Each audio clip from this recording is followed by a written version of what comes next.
हम कुलस्सियों की पत्री उसका तीसरा अध्याय निकाल लें और उसकी एक आयत से हम 11 आयत तक पढ़ लेंगे। कुलस्सियों की पत्री और उसका तीसरा अध्याय 1 आयत से 11 आयत तक जल्दी से पढ़ें। तो जब तुम मसीह के साथ जिलाए गए तो स्वर्गीय वस्तु की खोज में रहो, जहाँ मसीह वर्तमान है और परमेश्वर की दाहिनी ओर बैठा है।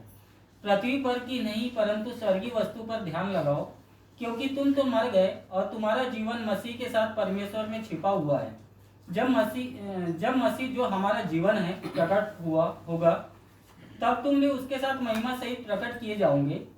इसलिए अपने उन अंगों को मार डालो जो पृथ्वी पर है, अर्थात व्यभिचार, अशुद्धता, दुष्कामना, बुरी लालसा और लोभ को, जो मूर्ति पूजा के बराबर है। इन्हीं के कारण परमेश्वर का प्रकोप आज्ञा न मानने वालों पर पड़ता है। और तुम भी जब इन बुराइयों में जीवन बिताते थे तो इन्हीं के अनुसार चलते थे। पर अब तुम भी इन सब को, अर्थात क्रोध, रोष, वैरभाव, निंदा और मुंह से गालियां बकना, ये सब बातें छोड़ दो। एक दूसरे से झूठ मत बोलो, क्योंकि तुमने पुराने मनुष्यत्व को उसके कामों समेत उतार डाला है और नए मनुष्यत्व को पहन लिया, जो अपने सृजनहार के स्वरूप के अनुसार ज्ञान प्राप्त करने के लिए नया बनता जाता है। उसमें न तो यूनानी रहा, न यहूदी, न खतना रहित, न जंगली, न स्तुति, न दास और न स्वतंत्र, केवल मसीह सब कुछ और सब में है। परमेश्वर अपने वचन के पढ़े और सुने जाने पर आशीष दे। हमने पिछले बार 3 अध्याय की 1 से 4 आयत तक मनन किया था और हमने इस बात को देखा था कि जब ये तीसरा अध्याय शुरू होता है तो पौलुस जो है एक अलग एक नए विषय को यहाँ पर आरंभ करता है। और हमने इस बात को देखा था कि पौलुस इस तीसरे अध्याय से कलीसिया से नैतिक व्यवहारिक जीवन पर बात करना आरंभ करता है। और जैसा हमने पढ़ा और आगे भी पढ़ेंगे तो समझ में आता है कि बहुत व्यवहारिक, नैतिक व्यवहारिक जीवन पर पौलुस कई निर्देशनों को कलीसिया को देता है। लेकिन जब वो इस विषय को आरंभ करता है तो वो कलीसिया को इस प्रकार संबोधित करता है। पहली आयत में इस प्रकार लिखा है कि सो जब तुम मसीह के साथ जिलाए गए तो स्वर्गीय वस्तु की खोज में रहो। वो कलीसिया के भाई बहनों से बात करते समय उनको कह रहा है कि सो तुम मसीह में जिलाए गए।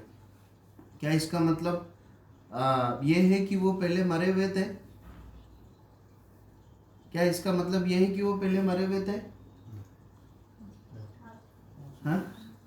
हाँ, वो मरे हुए थे, है ना। हमने इस सच्चाई को भी देखा था। ये कैसी मृत्यु है? ये एक आत्मिक मृत्यु है। देखिए, पौलुस प्रभु यीशु मसीह पर विश्वास करने वाले लोगों के जीवन के बारे में खुलासा कर रहा है कि जब तक तुमने प्रभु यीशु मसीह पर विश्वास नहीं किया था तुम एक मरी हुई अवस्था में थे। ये कैसी मृत्यु है?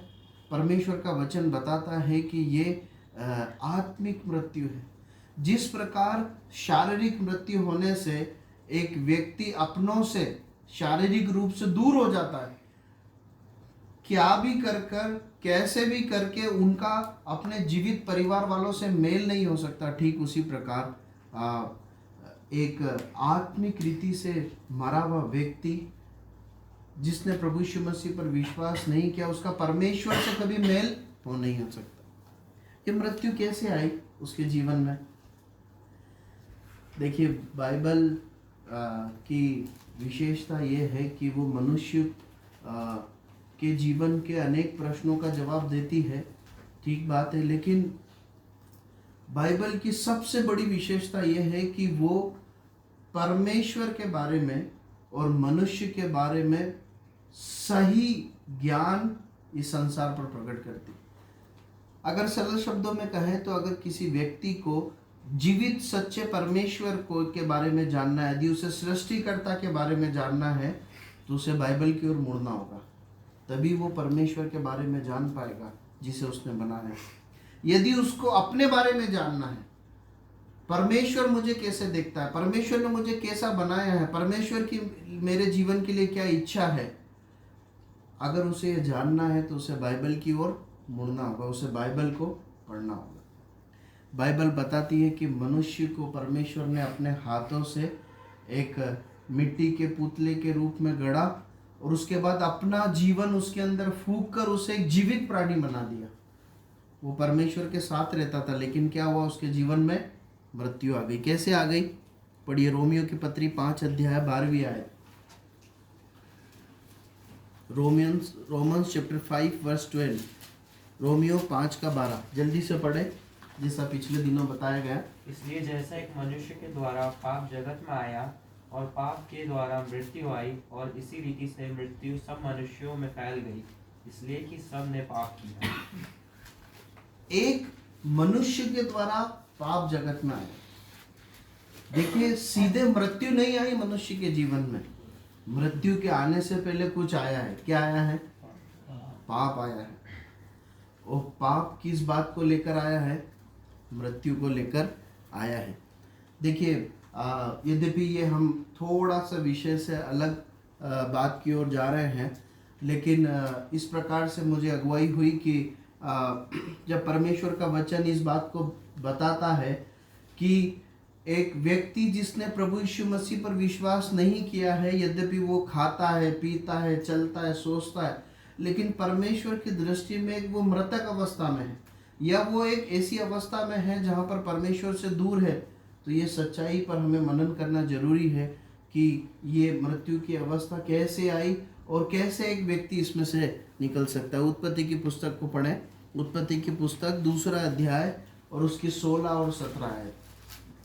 देखिए, हम बहुत महत्वपूर्ण जीवन के प्रश्नों पर बात करने जा रहे हैं। हम परमेश्वर के वचन से परमेश्वर मनुष्य को कैसे देखता है, इस बारे में, परमेश्वर और मनुष्य के संबंध के बारे में बात करने जा रहे हैं। हम अपने मनों को खुला रखें, एकाग्र रखें, ताकि परमेश्वर हम पर सच्चाइयों को प्रकट करे। मत्ती 2 अध्याय और उसकी 16 और 17 है। हम माफ कीजिए, उत्पत्ति। तब यहोवा परमेश्वर ने आदम को यह आज्ञा दी कि तू वाटिका के सब वृक्षों का फल बिना खटके खा सकता है, पर भले या बुरे के ज्ञान का जो वृक्ष है उसका फल तू कभी न खाना, क्योंकि जिस दिन तू उसका फल खाए उसी दिन अवश्य मर जाएगा। देखिए, परमेश्वर ने मनुष्य को जीवित प्राणी करके बनाया और उसको एक आज्ञा दी कि ये फल मत खाना। भले और बुरे के ज्ञान का जो वृक्ष है उसके फल को मत खाना।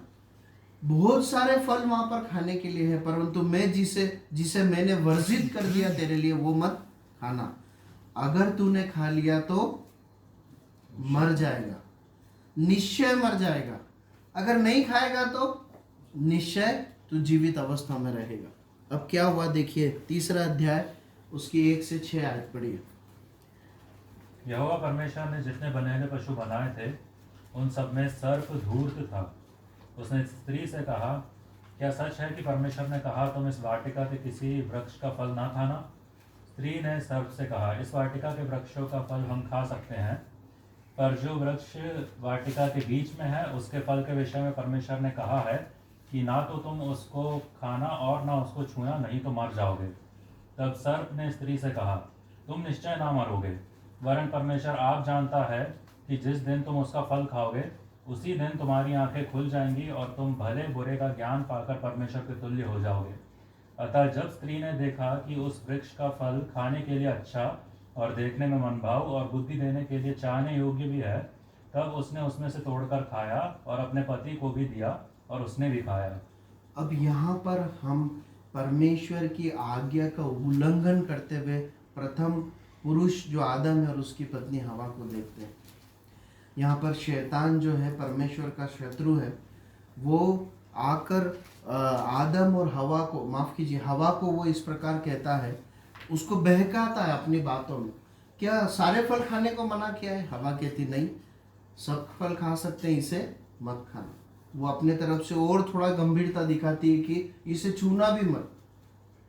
लेकिन शैतान जो है अपनी बातों में फुसलाकर उस वर्जित फल को खाने के लिए उसको उकसाता है, प्रलोभित करता है, और अंततः क्या होता है, वो दोनों इस फल को खा लेते हैं। पहले हवा खाती, फिर अपने पति को भी देती है। देखिए, शैतान का एक बहुत बड़ा जो बुरा चरित्र है वो एक सामने यहाँ पर दिखाई देता है। वो आज भी परमेश्वर के विरोध में, उसके सत्य के विरोध में झूठ को बड़ा मजेदार करके परोसता है। बाइबल बताती है मनुष्य मरी हुई अवस्था में परमेश्वर से दूर है। पता है शैतान दुनिया को क्या सिखाता है? परमेश्वर की जरूरत भी नहीं है, हैं? अगर तुम्हारे पास पैसा है, नौकरी है, आनंद से जी रहे हो, तो अपने जीवन जो तुम्हारे मन को पसंद आता, जिसपे तुम संतुष्ट हो, उस पर फोकस करो। यहाँ पर भी शैतान ने यही बोला ना कि तुम निश्चय नहीं मरोगे। परमेश्वर कह रहा निश्चय मर जाओगे, वो क्या कहता है? नहीं मरोगे। और जब उसने उस फल के बारे में कुछ सकारात्मक अच्छी बातों को बोला, तो वो हवा को भी अच्छा दिखाई देने लगा। क्या हुआ? दोनों ने खाया। उसके बाद क्या हुआ? 11वीं आयत पढ़िए। 11वीं आयत। उसने कहा, किसने तुझे बताया कि तू नंगा है? जिस वृक्ष का फल खाने को मैंने तुझे मना किया था, क्या तूने उसका फल खाया है? 17 और 19 पढ़ लीजिए, 17 से 19। और आदम से उसने कहा, तूने जो अपनी पत्नी की बात सुनी और जिस वृक्ष के फल के विषय में मैंने तुझे आज्ञा दी थी कि तू उसे ना खाना, उसको तूने खाया है, इसलिए भूमि तेरे कारण शापित है। तू उसकी उपज जीवन भर दुख के साथ खाया करेगा, और वह तेरे लिए कांटे और ऊंट कटारे उगाएगी, और तू खेत की उपज खाएगा और अपने माथे के पसीने की रोटी खाया करेगा, और अंत में मिट्टी में मिल जाएगा, क्योंकि तू उसी में से निकाला गया है। तू काफी यहाँ पर हम उस फल के खाने के भयंकर परिणाम को देखते हैं। जो परमेश्वर उनसे रोज मिलने आता था, जिससे बिना डरे वो मिलकर संगति करते थे, उस परमेश्वर के उपस्थिति में आने से अब आदम और हवा दोनों क्या कर रहे हैं? डर रहे हैं। वो लिखा है, उन्होंने पत्ते बनाकर अपने अंगों को ढाक लिया और वो पेड़ के पीछे छुप गया। परमेश्वर ने पूछा, तुझे किसने बताया कि तू नंगा है? क्या तूने वो फल खाया है? उस फल को खाने से परमेश्वर के साथ आदम और हवा की संगति हमेशा हमेशा के लिए टूट गई। उनके अंदर परमेश्वर के प्रति जो सहभागिता का जो भाव था, जो निर्भयता का एक भाव था, वो चला गया, और उनके अंदर परमेश्वर की पवित्रता का और न्याय का एक भयंकर दंड का एक भाव आ गया। इसीलिए परमेश्वर से आज मनुष्य डरता है ना? उसे कहीं ना कहीं आप देखेंगे कि मनुष्य चाहे पढ़ा लिखा हो या ना हो, हम ऐसे कई बार ऐसे मनुष्य के बारे में पढ़ते हैं जो मतलब जो अनपढ़ है, आदिवासी मतलब जो जंगलों में रहते हैं, जो मनुष्यों के एक सामान्य जीवन से बिल्कुल अछूत हैं, लेकिन वो भी कुछ आकार बनाकर उसको पूजने की या उसकी आराधना करने की कोशिश करते हैं। क्यों? क्योंकि एक भय है अंदर कि परमेश्वर है। ये भय कहाँ से आया? पाप के कारण आया है। और ये भय ऐसा भय नहीं है जो परमेश्वर की भक्ति करने की ओर खींचता हो, परंतु ये ऐसा भय है जो परमेश्वर के दंड के प्रति एक बोध को लेकर आता है। और अंत में देखते हैं कि परमेश्वर कहता है कि तू मिट्टी से निकला है और मिट्टी में ही मिल जाएगा। मिट्टी से निकला है, मिट्टी में ही मिल जाएगा। देखिए, ये जो घटना है ना, ये इसने पूरी रीति से मनुष्य जाति को, एक मनुष्य को मृत्यु के आगोश में डाल दिया। न केवल वो परमेश्वर से दूर होकर आत्मिक मृत्यु में पड़ गया, पर उसके ऊपर एक शारीरिक मृत्यु का भी श्राप है। क्योंकि परमेश्वर क्या बोलता है? तू कहाँ मिल जाएगा? मिट्टी में मिल जाएगा। ऐसे लोग जो प्रभु यीशु मसीह पर विश्वास नहीं किए हुए हैं, वो मृत्यु की अवस्था में, न केवल उनकी आत्मिक मृत्यु अवस्था में जिससे वो परमेश्वर से दूर है, परंतु बाइबल बताती है अगर इस अवस्था में एक मनुष्य मरता है इस अवस्था में जब वो आत्मिक मृत्यु की अवस्था में है, परमेश्वर से दूर है, यदि वो शारीरिक मृत्यु में चले जाता है तो बाइबल बताती है कि वो अनंत काल के लिए परमेश्वर से दूर एक भयंकर दंड के स्थान पर, जिसे नरक कहा गया, जहाँ पर जलती हुई आग है, वहाँ पर वो जाएगा, ऐसा परमेश्वर का वचन बताता है। लेकिन परमेश्वर बहुत दया और करुणा अनुग्रह से भरा हुआ है, इसीलिए पौलुस कलीसिया को संबोधित कर रहा है कि तुम उस मृत्यु में से जिलाए गए हो, तुम आत्मिक मृत्यु से जिलाए गए हो। किसने जिलाया? पढ़िए, पहला कुरिन्थियों 15 का 21 और 22। पहला कुरिन्थियों 15 का 21 और 22 भी आए। क्योंकि जब मनुष्य के द्वारा मृत्यु आई तो मनुष्य ही के द्वारा मरे हुओं का पुनरुत्थान भी आया। और जैसा आदम में सब मरते हैं वैसे ही मसीह में सब जिलाए जाएंगे। देखिए कितना सुंदर पद है। परमेश्वर का वचन बताता है कि जैसे एक मनुष्य के द्वारा मृत्यु आई, हाँ, पहला कुरिन्थियों 15, 21 और 22 भी आए। बाइबल बताती है कि जैसे एक मनुष्य अर्थात आदम के द्वारा मृत्यु आया, दंड आया, ठीक उसी प्रकार एक मनुष्य अर्थात प्रभु यीशु मसीह के द्वारा क्या आया? जीवन आया, अनंत जीवन आया। इसीलिए जब मरियम कहती है प्रभु यीशु मसीह से, प्रभु उससे कहते हैं कि तू चिंता मत कर, तेरा भाई जीवित तो उठेगा। तो मरियम कहती है, हाँ प्रभु मैं जानती हूँ, जब पुनरुत्थान होगा, जब मुर्दे जी उठेंगे, मेरा भाई जी उठेगा। प्रभु यीशु मसीह उससे क्या कहते हैं? पुनरुत्थान और जीवन मैं ही हूँ, जो मुझ पर विश्वास करता है वो मर भी जाए तो जिए। प्रभु यीशु मसीह जीवन लेकर आए, जीवन लेकर आए। प्रियो, क्या ये बात हमारे हृदयों को रोमांच से नहीं भर देती? मैं यहाँ जितने भी लोग बैठे हैं उनके सामने एक प्रश्न रखकर आगे बढ़ना चाहता हूँ। आपने कभी सोचा है कि अगर मैं आज मर जाऊं या मैं कल जब मौत का सामना करूंगा तो मेरा क्या होगा? हम रोज पेपर में पढ़ते हैं, मोबाइल में, व्हाट्सएप में या न्यूज़ में हम देखते हैं कि आकस्मिक लोग मर रहे हैं।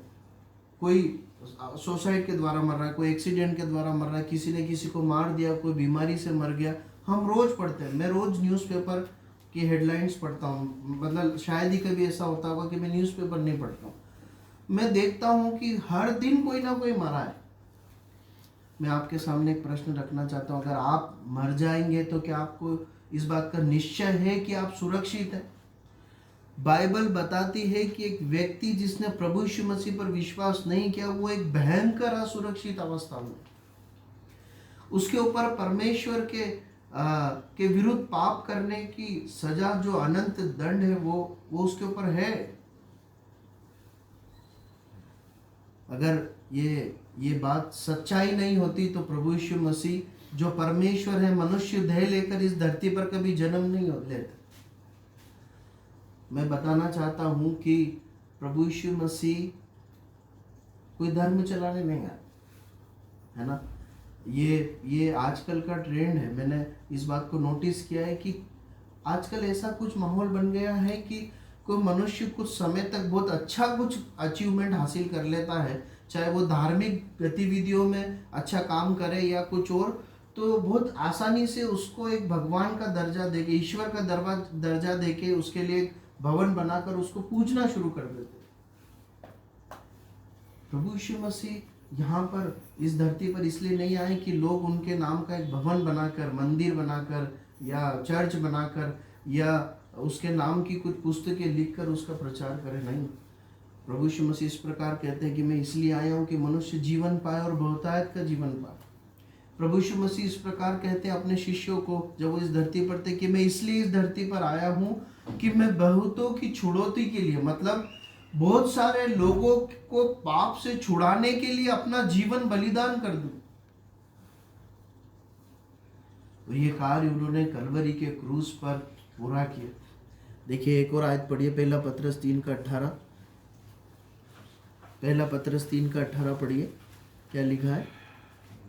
1 Peter chapter 3 verse 18। इसलिए कि मसीह ने भी अर्थात अधर्मियों के लिए धर्मी ने पापों के कारण एक बार दुख उठाया ताकि हमें परमेश्वर के पास पहुंचाए। वह शरीर के भाव से तो घात किया गया पर आत्मा के भाव से जलाया गया। देखिए एक बार और पढ़ दीजिए। इसलिए कि मसीह ने भी अर्थात अधर्मियों के लिए धर्मी ने अर्थात अधर्मियों के लिए धर्मी ने, और पढ़िए, पापों के कारण एक बार दुख उठाया ताकि हमें परमेश्वर के पास पहुंचाए। पापों के कारण एक बार दुख उठाया। इस धर्मी प्रभु यीशु मसीह ने अधर्मियों के पापों के कारण एक ही बार दुख उठाया। मतलब कलवरी के क्रूस पर की दर्दनाक मृत्यु, दर्द भरी भयानक मृत्यु का वर्णन यहाँ पर लिखा है। उसने एक बार दुख उठाया। क्यों उठाया दुख? क्यों उठाया? पढ़िए। ताकि हमें परमेश्वर के पास पहुंचाए। वह शरीर के भाव से तो घात किया गया पर आत्मा के भाव से जलाया गया। ताकि हमें परमेश्वर के पास पहुंचाए। परमेश्वर के पास आप और मैं, हम में से हर एक जो यहाँ व्यक्ति बैठा है वो परमेश्वर के पास पहुंच सके, एक पापी परमेश्वर के पास पहुंच सके। इसलिए प्रभु यीशु मसीह ने हमारे पापों को अपने ऊपर लेकर कलवरी के क्रूस पर अपना बलिदान दिया। क्यों वो मृत्यु जरूरी थी? क्योंकि परमेश्वर का संविधान है, जो पाप करेगा वो मरेगा। हमने आरंभ में पढ़ा कि तू वो फल खाएगा तो निश्चय मर जाएगा। पाप के फलों को हमने खाया, लेकिन उसकी सजा किसको उठाते हुए देखते हैं? प्रभु यीशु मसीह को। प्रभु यीशु मसीह के जीवन को यदि आप बाइबल में पढ़ेंगे तो आप इस दुनिया में सबसे उत्कृष्ट एक नैतिक जीवन को पाएंगे, पवित्र जीवन को पाएंगे, परमेश्वर के सम्मुख के खरे जीवन को पाएंगे। और उसके बाद आप पाएंगे कि वो व्यक्ति अधर्मियों की नहीं, कुकर्मी की नहीं क्रूस पर दंड सह रहा है। क्यों?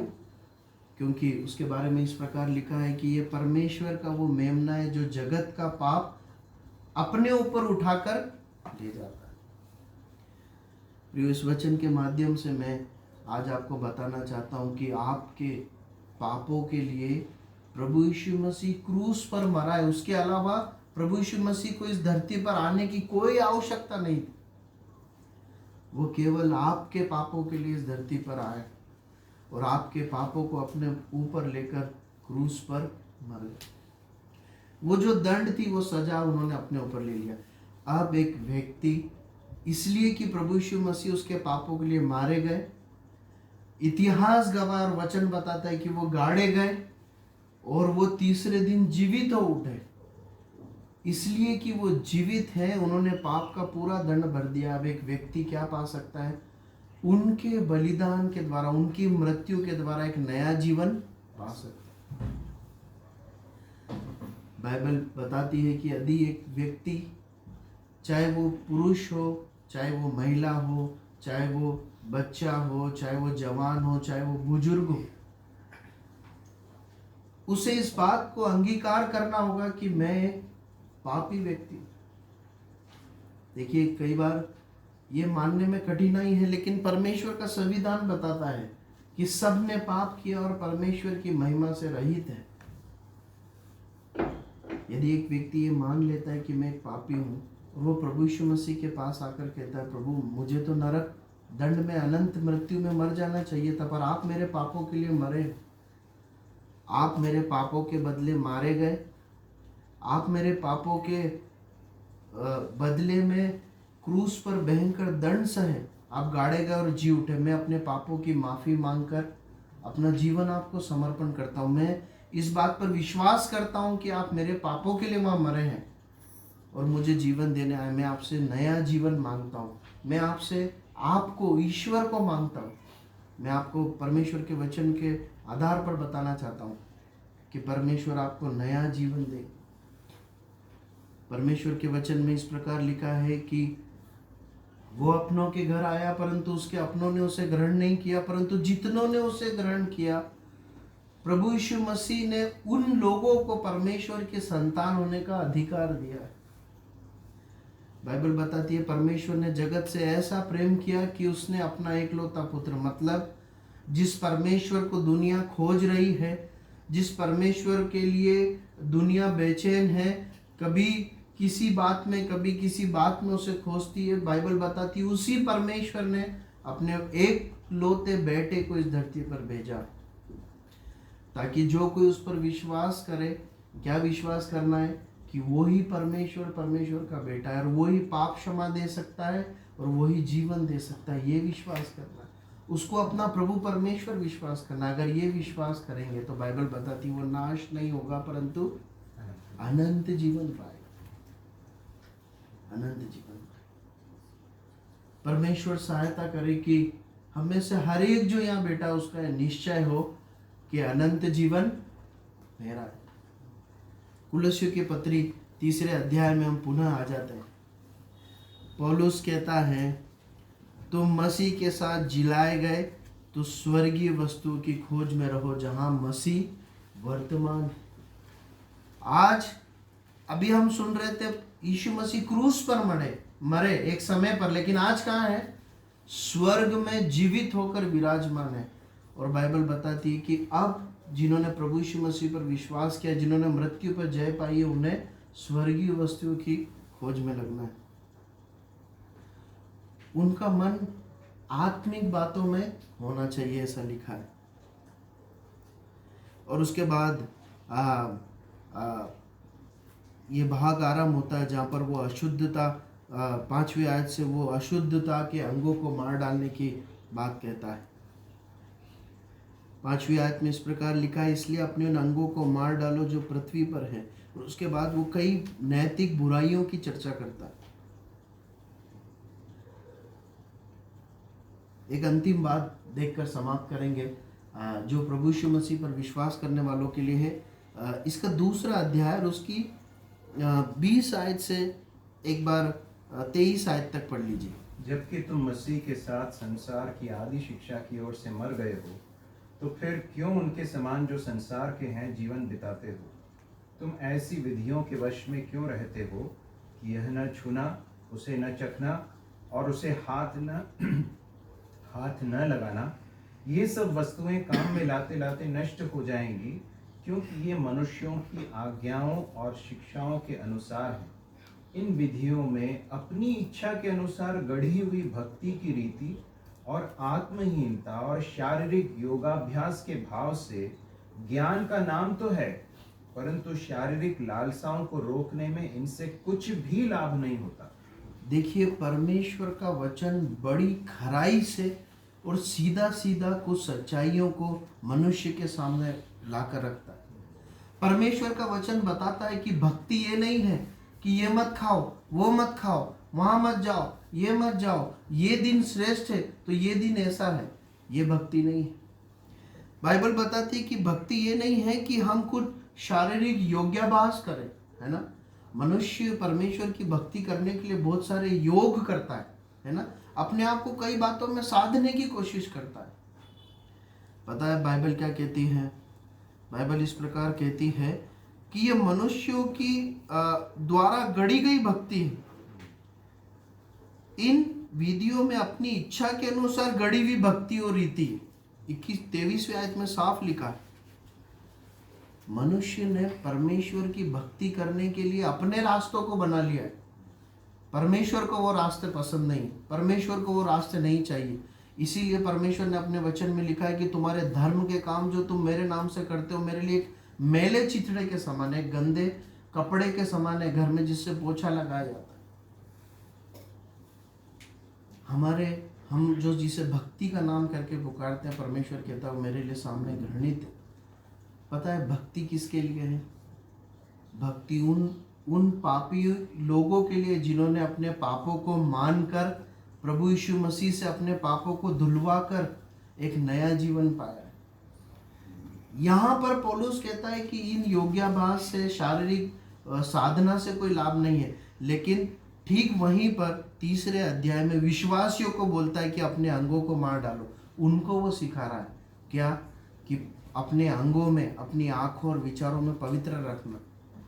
ये पवित्र जीवन, ये भक्ति, अनुशासन, मैं आपको बताऊं, ये उन लोगों के लिए नहीं है जो प्रभु यीशु मसीह पर विश्वास नहीं करते, क्योंकि चाहे वो कर भी ले उसका कोई फायदा उनको नहीं मिलने वाला है, क्योंकि परमेश्वर का दंड उन पर है। ये उन लोगों के लिए जिन्होंने परमेश्वर के दंड से मुक्ति पाई है। वो कौन लोग हैं? मसीह के लोग हैं। उनको सख्ती से परमेश्वर का वचन सिखाता है कि अपने अंगों को मारकर पवित्रता और भक्ति में जीवन जीना। क्यों? क्योंकि चौथी आयत पढ़िए 3:4, क्या लिखा है? पढ़कर समाप्त कर। जब मसीह जो हमारा जीवन है प्रकट हुआ, तब तुम भी उसके साथ महिमा सहित प्रकट किए जाओगे। यहाँ पर लिखा है मसीह जो हमारा जीवन है एक दिन प्रकट होगा। मैं आपको इस वचन के माध्यम से इस बात को बहुत चुनौतीपूर्ण तरीके से बताना चाहता हूँ कि यीशु मसीह जीवित है और एक दिन प्रकट होंगे, एक दिन प्रकट होंगे। इस बात को कभी भूलिए मत। ये बहुत गंभीर और भय योग्य बात है। जिसे मनुष्यों ने क्रूस पर मार दिया था और मरा हुआ समझा, वो जीवित हो उठा और वो जीवित है और एक दिन वो प्रकट होगा। इसलिए कि वो एक दिन प्रकट होगा, वो जीवित है और न्याय लेकर आएगा। आप और मैं उसके लिखे गए संविधान के प्रति जिम्मेदार हैं। वो कहता है कि वो दिन आग की नाई और बड़ी हड़हड़ाहट के शब्द के साथ आएगा। प्रभु यीशु मसीह एक दिन महिमा में आएगा।